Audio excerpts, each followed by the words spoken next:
हाँ 63 नंबर है सूत्र नंबर 63, 18वां प्रकरण। इसमें हमें कह रहे हैं मूर्ख पुरुष की दृष्टि सदा भावना और अभावना में लगी रहती है। मूर्ख पुरुष की दृष्टि सदा भावना और अभावना में लगी रहती है, जबकि स्वस्थ पुरुष यानी ज्ञानी को स्वस्थ पुरुष की दृष्टि भावना अभावना से युक्त रहकर भी उनके प्रति अदृष्टि रूप ही रहती है। इसमें पढ़ते हैं, इसी क्रम में अष्टावक्र कहते हैं कि मूढ़ पुरुष की दृष्टि सदा भावना और अभावना में ही लगी रहती है। वह हर समय इसी चिंता में लगा रहता है कि कितना मेरे पास है,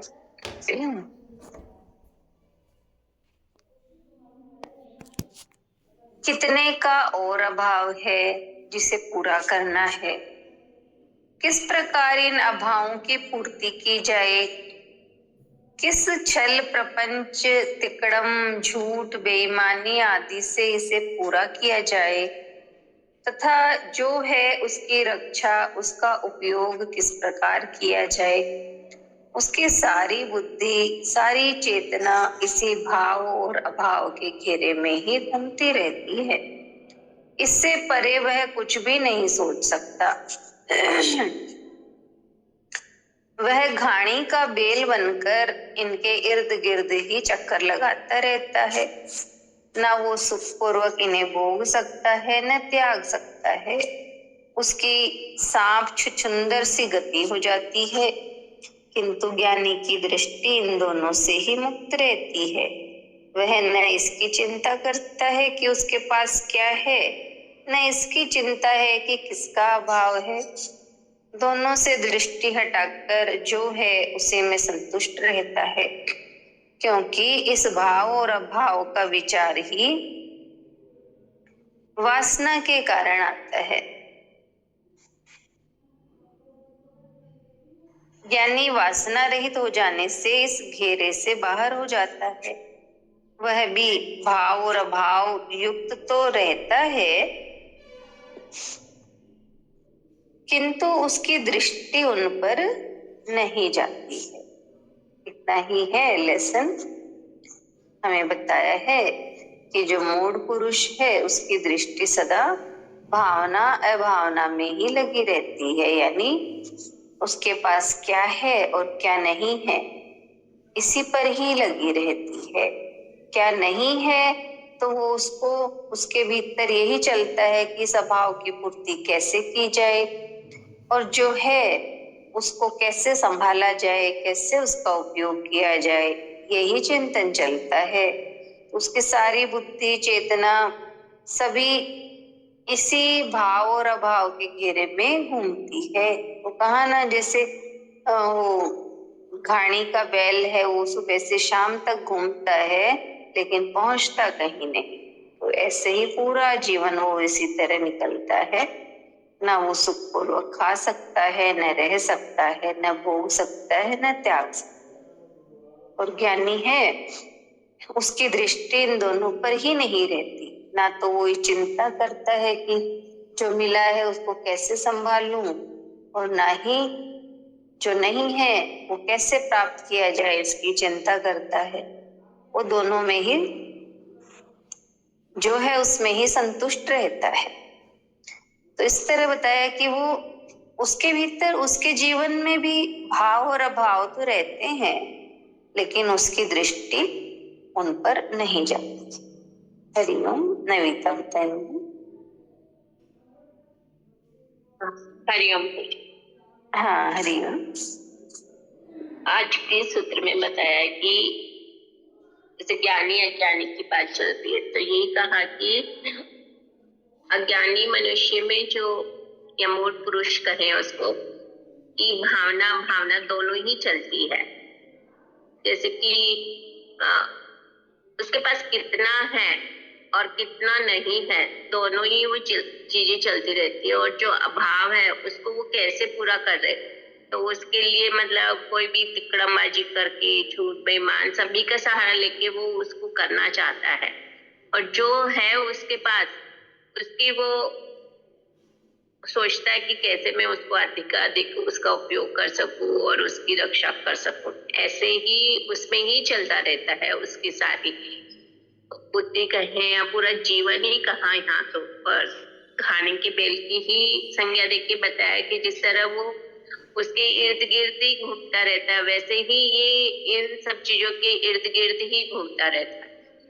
तो इस वजह से न तो कहा वो अच्छे से सुखपूर्वक भोग सकता है और न ही कुछ त्याग कर सकता है।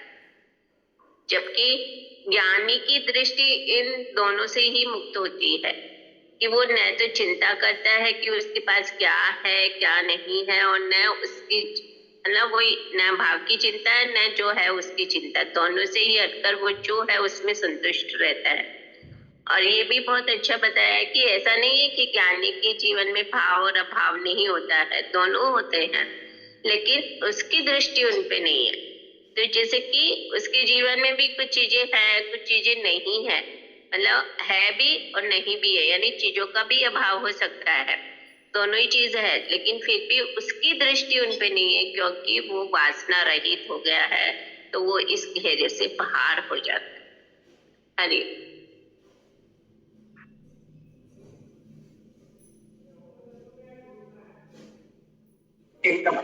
हाँ, बहुत अच्छा, बहुत सुंदर। हाँ, किरण आंटी आप बोलेंगी? जय गुरुदेव दीदी।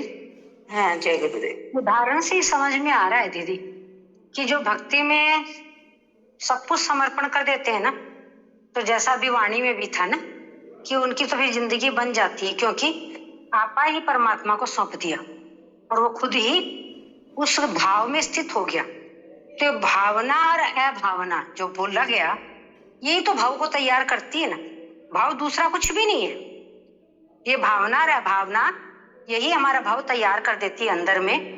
तो जो ज्ञानी होता है इससे अलग रहता है, विलग रहता है। तो देखते हैं कबीर जी थे, ज्ञानी थे, साक्षी भाव में जीते थे। उनके पास भी कितनी बार होता था कि एक बार तो पिता के श्राद्ध के लिए भी पैसा नहीं था, और उनकी दृष्टि इस बात पे नहीं थी कि अब मैं श्राद्ध क्या करूं। गए वो थान बेचने के लिए और वो भी फ्री में दे दिया, फिर साधु को पसंद आ गया तो भगवान आके श्राद्ध कर गए। तो उन्होंने इस बात का दुख नहीं लिया कि आज मेरे पास नहीं है, मैं तो भगवान को इतना भजता हूँ तो मेरे पिता का श्राद्ध करने लायक भी नहीं हूँ। और कुछ भक्त हमने देखे जिनके पास बहुत कुछ है। नरसिंह जी के पास कितना था, नगर सेठ थे, तो उसका उनका अभिमान भी नहीं था, उसको लुटा भी दिया उन्होंने। और एक पल भी सोचा नहीं, जब नानी बाई का भरने का टाइम आया भात, तो ये नहीं सोचा कि अरे मेरे पास तो इतना था, मैंने क्यों लुटाया। तो अभाव भी नहीं आया, भाव के अंदर अहंकार नहीं आया, बस मस्ती देखी साधुओं की और साथ में हो लिए। तो सच्चे भक्त के साथ उनके अंदर ज्ञान भी था, केवल भक्ति नहीं थी, ये ज्ञान था कि मेरा कुछ भी नहीं है। और जब जब जरूरत होती है, जैसे गीता में कहा ना भगवान ने कि मैं उनका योगक्षेम खुद ही वहन करता हूँ, जो है उसको बनाए रखता हूँ, जो नहीं है उन्हें उपलब्ध कराता हूँ। तो ज्ञानी इस बात से अच्छी तरह से वाकिफ है, उसे पता है कि मेरे करने से कुछ होने वाला नहीं है, तो उसकी दृष्टि भी नहीं है, उसे चाहिए भी कुछ नहीं। जिस हाल में रजा में राजी रहना आ जाता है तो उसका उपयोग कर लेंगे। जैसे कहा गुरु जी कहीं गाय देने आया तो बहुत अच्छा दूध पी लेंगे, ले जाने आया तो गोबर थापने से गए। तो ये है ज्ञानी पुरुष कि जो अवस्था है वही सुख की अवस्था है, सब में सुख है, सब में आनंद देखना आ गया। तो ज्ञानी को न भाव न अभाव दोनों ही विचलित नहीं कर पाते हैं। और जो संसारी है या कहें कि अभी उनका दृष्टिकोण ऊपर नहीं उठा है, वो खुद को ही करता समझ रहे हैं, तो एक भी चीज नहीं है तो उसी के अभाव, उसके लिए तिकड़मबाजी न जाने कितने कर्म बांध लेता है, जबकि पता है छोड़ के मुझे यहीं जाना है। तो जो है उसका उसको अभिमान होता है, चिंता भी रहती है कि जैसे इसको कैसे तैसे बचा के रखूं, कोई लूट लेनी, कोई चोरी कर लेनी, गवर्नमेंट ले जाए नहीं, और नहीं है तो उसकी फिर तिकड़म चाहिए। तो कहा कि गुरुदेव ने कि तेरा है ही क्या, मतलब यही है कि हमारा कुछ नहीं है यहाँ, और सब कुछ भगवान सबका वहन करता है। जब कीड़ी को भी भगवान भूखा नहीं सुलाता, हाथी को भी नहीं सुलाता, तो हमको कैसे सुलाएगा। पर बस यही हम चूक जाते हैं और कर्ता बन बैठते हैं, तो यही हमारी मूर्खता है। जय गुरुदेव दीदी। हाँ, बहुत सुंदर, बहुत